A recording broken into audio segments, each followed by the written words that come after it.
Sotanghon gisado. Ito na ang ating sotanghon gisado na maraming sahog at malalaki ang hiwa. Diba? Madali ang luto kaya malalaki na yung hiwa niya. Basta maggisa ako, mauuna ang sibuyas natin. Siyempre ang bawang.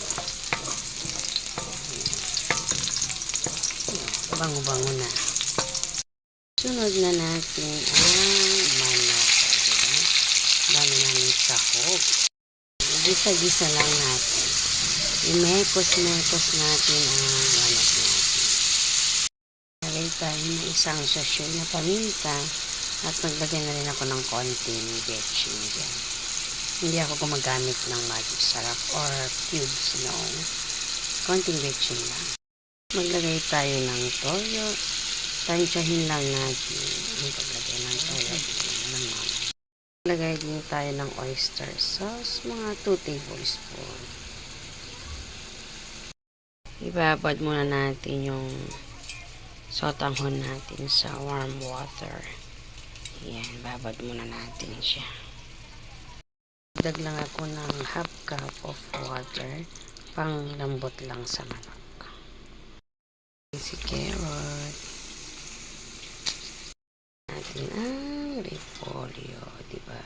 Marami na namang gulay.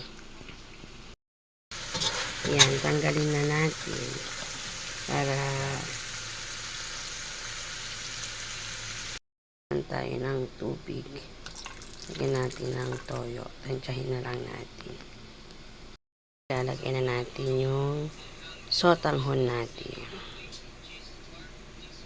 Lutuin lang natin yung sotanghon bago natin ilagay yung mga gulay. Lagyan na natin yung mga gulay.